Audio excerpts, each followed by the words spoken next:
Good morning and welcome to Gospel Bytes, where we take a bite of the Gospel for the day.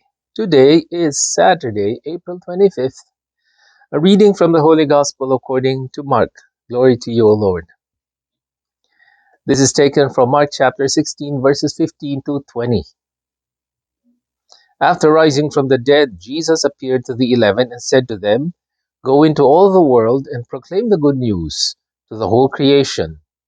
The one who believes and is baptized will be saved, but the one who does not believe will be condemned. And these signs will accompany those who believe.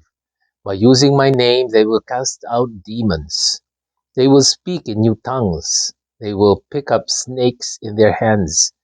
And if they drink any deadly thing, it will not hurt them. They will lay their hands on the sick, and they will recover." So then the Lord Jesus, after he had spoken to them, was taken up into heaven and sat down at the right hand of God. And the 11 went out and proclaimed the good news everywhere, while the Lord worked with them and confirmed the message by the signs that accompanied it.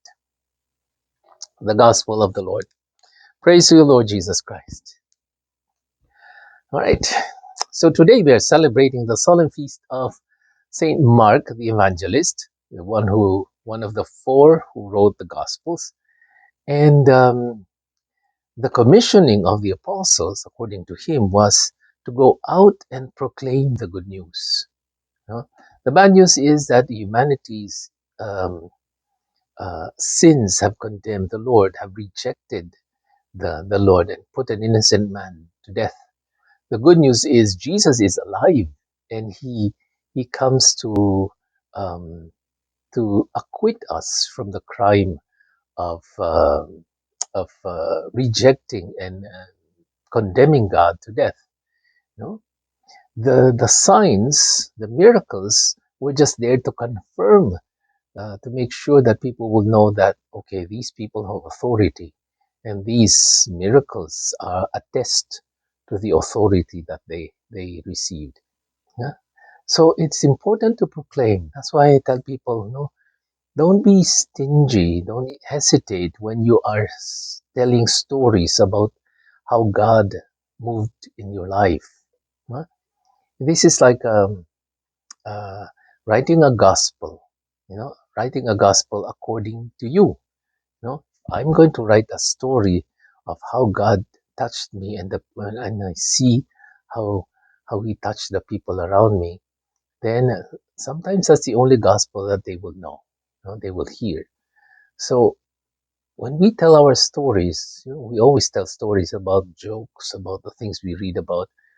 Why not about Christ? Become an evangelist yourself and preach the good news according to you, yeah? According to how God has moved in your life, according to God, how God has saved you, and how He has looked after you all these years. And and that's what the four evangelists did. They heard the stories, or sometimes they saw the stories or the actual events, and they proclaimed that. And later on, they wrote them down. Yeah? So I would invite you to write down significant stories, significant times in your life when God has moved and manifested His presence in your life. You know, for some, maybe your children will read that one day and they will hear the gospel according to you. I'm Father Jerry Zambrano for another edition of Gospel Bites. God bless you. Have a nice day.